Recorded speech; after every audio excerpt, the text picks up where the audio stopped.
Intermediate guitarists, we've got a problem. We're scared of the chord changes. And I know why we're scared. You don't know why you're scared yet, but I know why. And we're scared because we probably sound something like this when someone tells us to play through chord changes.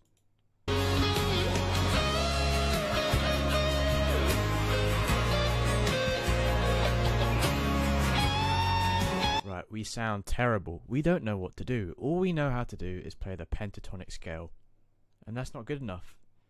Not all of music is the pentatonic scale. So, we're scared of the unknown. The reason we're scared is because we don't know how to yet. And again, I used to be in the same position. When I was in high school and I was learning guitar, I had a music teacher come up to me and he asked me to play a performance for his jazz band that he was putting together. He needed a guitarist and I was the only one around, and I kind of wanted to play in front of people. I just wanted the experience of playing live, so I thought, you know what, I'll give this a try. And then he gave me a solo section to play over. He was like, here are the chords, just play over this, do a solo, do something nice. And I'll tell you what I did. I turned the volume all the way up on my guitar and I just pretended to play. What's the point in doing that? What's the point of learning the instrument and putting all this time and effort into practicing only just to pretend to play to people and just have nothing to show? Like, we don't want to be this person that's too shy and scared of music, right? So we need to conquer the unknown. So this is how I got good at guitar. My name is Fabian Dolan. The goal of this channel is to become advanced without having to pay for a degree. And again, I know you can make good music. You just don't know how yet. You're confused. And you're probably annoying your neighbors as well with your guitar playing, your guitar practice. And if you want to make them give you compliments and start liking your playing, check the link below in the description. And again, I used to be in the same position as you. This was me back here when I was in that jazz band.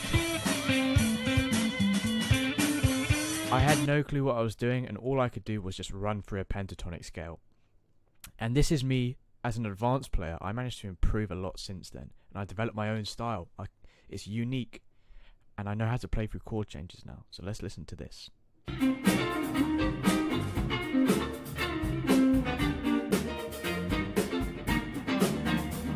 can clearly hear there, right? There's different chords going on, and I'm playing through them, and I'm doing all these different double stops and triads over the top.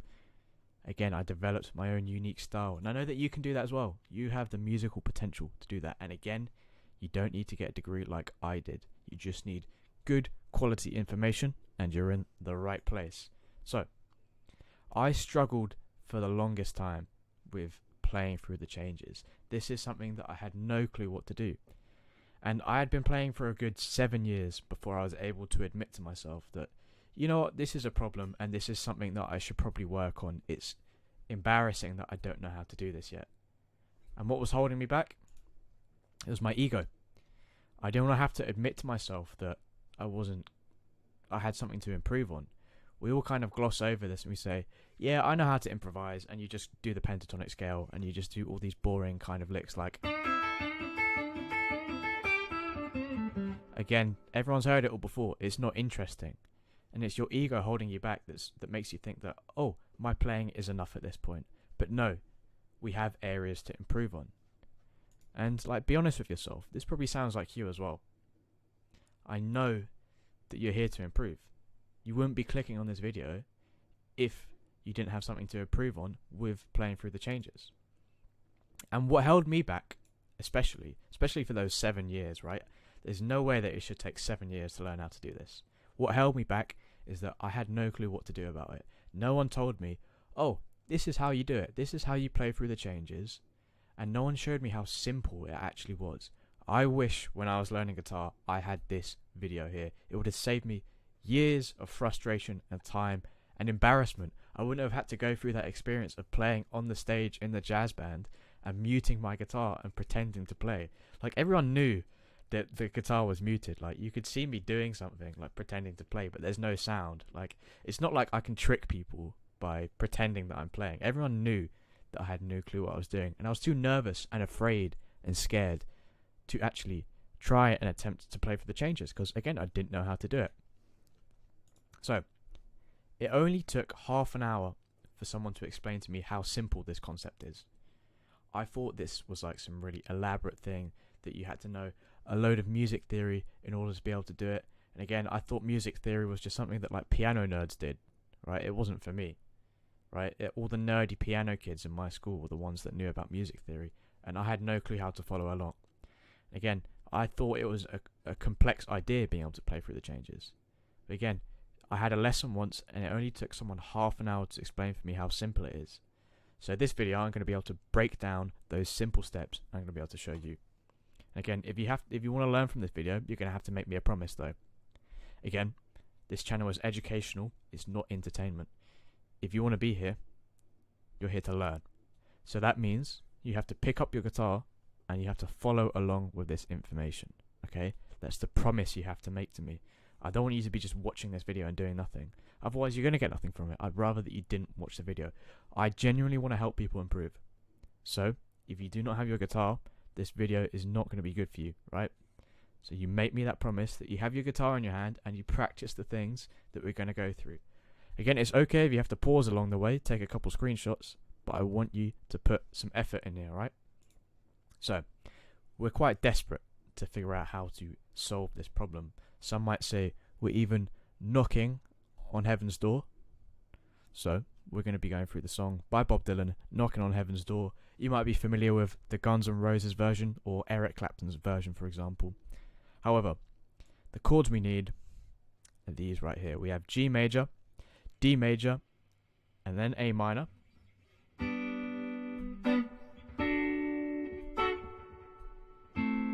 There we go.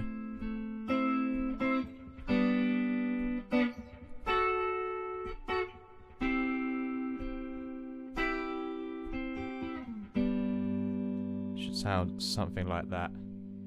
Okay, so make sure that we have those chords down. What we want to be able to do first is play those chords in a root position triad. So I can't show you every single triad in every single position of the guitar in this video. We do not have enough time. If you want to learn that, check the link below in the description. But first, we're going to start off by learning the root position triads on the D, the G, and the B strings. These are the best to learn first, right? So we need to learn how to play G major, D major, and A minor. And the thing is, once we learn one root position, it's the same shape to transpose to every single chord. So we only really need to learn two shapes here. So we have G major. The way we play this, it's 5th fret on the D string, 4th fret on the G string, and the 3rd fret on the B string. It sounds like this if we play all of them together. So that's what a major triad sounds like. So we have G major. All we have to do, we have to find the root note, which is going to be on the D string. We have to find where the note G is on the D string, which is the 5th fret, and then we play the shape, and that's how you get a G major triad, right? So what are the chords we have? We have G major, D major. If we want to learn how to play the D major triad, we have to find where the note D is on the D string. And again, that's going to be on the 12th fret. And then we apply the exact same shape. So this is how you find the root position of the triads. You have to find the root note first, and then you build the rest from that. So, again, we have G major, starting on the 5th fret of the D string. Then we have D major. And then we have A minor. Now, the minor triad shape looks like this here. And we're going to play it in A minor. So that means on the 7th fret, on the D string. Then it's the 5th fret on the G string. And the 5th fret on the B string. So if you put all of those together, it should sound like that. And then if we run through the first half of that chord progression with just those triads there, it sounds like this.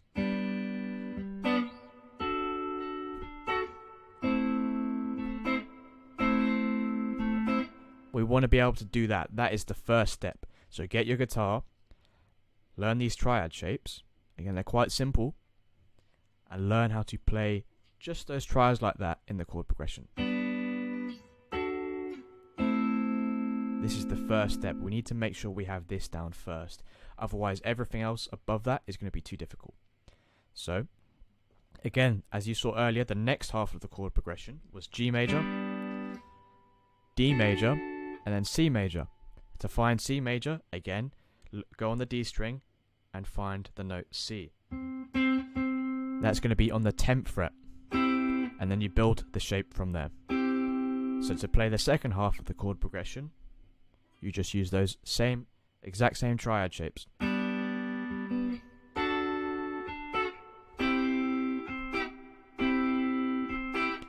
We're going to need to learn how to play that first before we do anything else. And again, use them to play through the progression. Alright, we have to do this first. It's a bit boring, and it might not sound like, oh, I'm not soloing yet, I'm not playing through the changes. We need to be able to figure out which places to put our fingers in order to play these notes. So we need to make sure we have these notes and these shapes down first, right? And again, once we can do that, what we're going to do is we're going to arpeggiate them very simply. So we're going to take our chords, so we have G major, D major, and A minor. And I'm just going to run through an arpeggio of single notes. So it would sound something like this.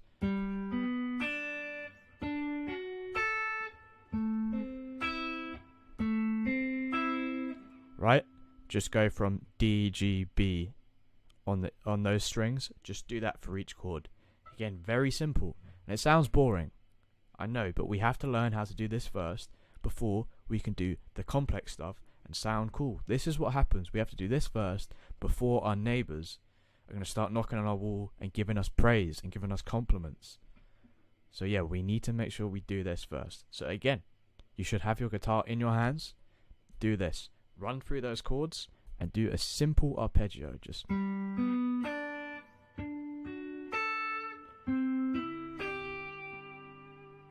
Just do that. Just go from very simple. We should be able to do that if we've learnt the shapes. And again, once you can do this, now it's time for you to experiment. Now you can mess around with the rhythm. So you can go.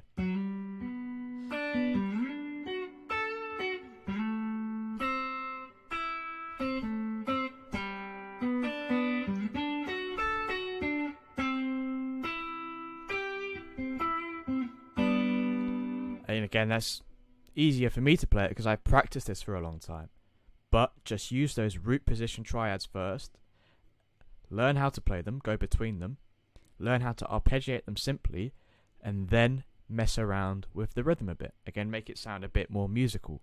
Use your own influence. I can't tell you how to play it. Everyone's going to have a different way of expressing the rhythm, okay? So again, this is what's fun about playing the guitar, is that we can make our own choices, okay? So you're going to have to figure out how to do this for yourself. Again, pause the video to practice this, okay? Just figure it out and have fun with it, okay? So eventually this is going to become quite easy. It sounds quite basic, and it's also awkward just moving around the fretboard like that, going like between all these different shapes. It's kind of easy because this song is at a slower tempo. However, once we get songs that are a faster tempo, this is not going to be, we can't use this, right? So again, this is the most basic fundamental approach. If we can't play through the changes yet, we need to learn how to do this first. Again, you need to learn to crawl before you can walk. And then before you can run, you need to learn how to walk. So there is a correct order and a progression. And again, this is something that I was never shown before. Like I said, it took me 7 years before I could start doing this. It's because no one showed me how to take those baby steps. And this is exactly what I needed. So again, if you are hopeless at playing these chord changes, make sure you follow these points here. Don't skip over them, right? Pause the video if you need to. Now the next level is to add inversions of our triad shapes.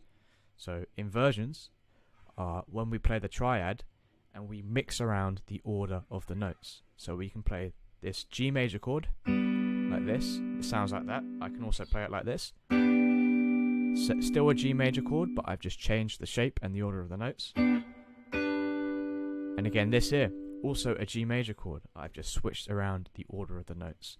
So an inversion is a way to play the same chord in a different shape with a different order of notes. So again, they're still using the same notes. We're just changing the order in which we play them. So, what are the shapes for our major triads? So again, we went over this shape earlier for G. Again, we should know this by now if we've been following along with the video. Now, what we do from there is we play the first inversion. That's this shape here.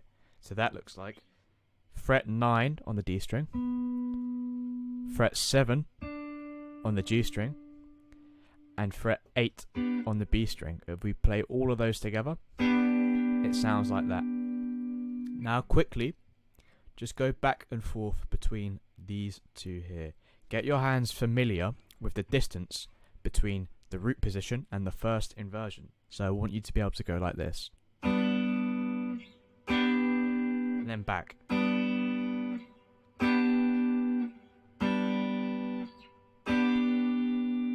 Get yourself used to just going back and forth between those two. Again, just do these two first. And then once you've got this down, we add in the second inversion, which looks like this. This is 12, 12, 12 across the D, G, and B string. So that sounds like this. And again, once we're familiar with these two here, then add this one in and go up and down between those two. So it should sound like this.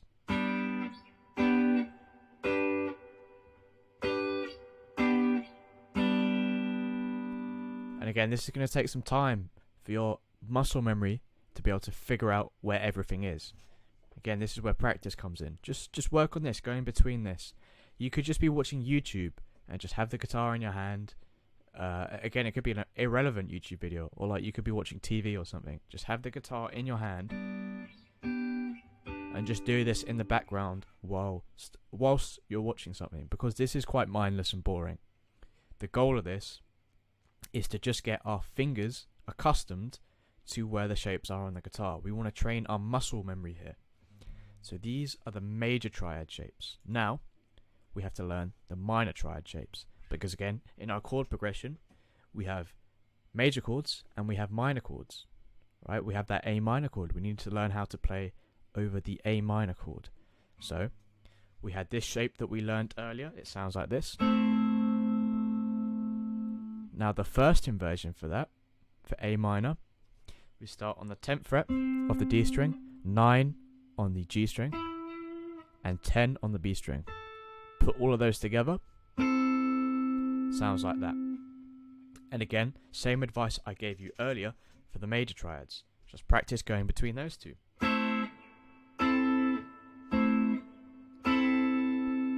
You want to get used to the distance between them. This is going to be key. You're going to understand why this is important later, right? Just trust me. Make sure, again, you've got your guitar in your hand, make sure that you're practicing this. And again, once we have this down, and we can go between those two easily, we take here the second inversion. So we have root position, first inversion, and then second inversion. And we play it like this. So it's going to be D string, 14th fret, G string, 14th fret, B string, 13, and it will sound like that. And again, just go between the three of them.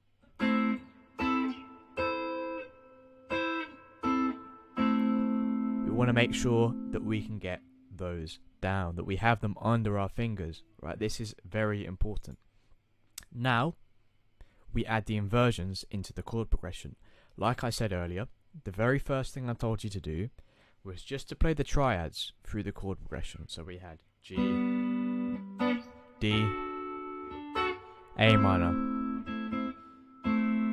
Now, instead of just using the root position, we're going to play those inversions as well through the chord progression. So it will sound like,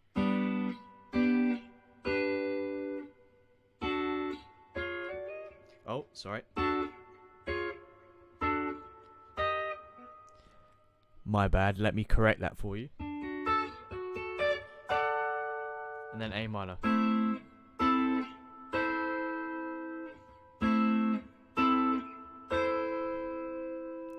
So we want to be able to run through the inversions. Clearly I need to practice it as well a bit more as I messed it up for you guys, but trust me, I know what I'm talking about here. So once we figure out which root positions to play, we can figure out which inversions are close to those root positions of the next chord in the progression. Again, what is frustrating about playing through the changes is that we have to predict the future. We have to be playing something whilst also being aware of the next chord that we're going to have to move to. We need to have an end result to be able to move to. We need to think ahead in the future, and that's quite difficult. It's very difficult. It's like playing chess in a moving on a bouncy castle. It's ridiculous. Like, there's just so much going on, and everything's already changing, and once you've figured one thing out, it's going to be useless because then you're playing over the wrong chord, right? It's very difficult to think about when you don't know what to do. So again, we can simplify this. If we find a root position, we can also find the inversion of the next chord, which is likely going to be very close to the root position that you're currently playing. So what do I mean by that? So we have this G major root position. You can see this is around the 5th fret area over here. And the next chord in our progression is D major. And we can play this very close to the 5th fret. I remember if you've been going through the basic shapes we've practiced earlier, we've seen that we have to jump all the way across the fretboard to play those root positions. They're quite a bit of distance from each other. However, if we use the inversions, they're right next to each other. So we play G major, and we can play this D major second inversion around the 7th fret. It's so close to it. And the A minor root position is even closer to that.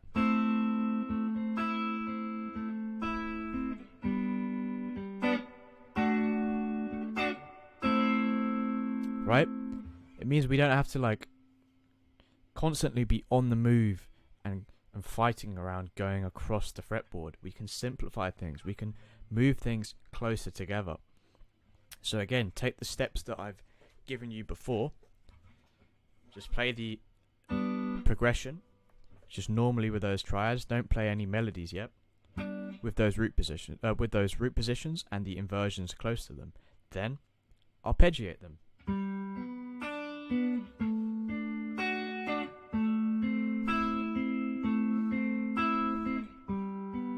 Right, we get the idea. Once we can do that, the basic version, we can make it a bit more complex. And this is where you're going to sound like you're making music. This is going to be like, oh, I'm actually making progress now. I can actually play through the chord changes. Is when you start to add your own rhythm to this. So you go.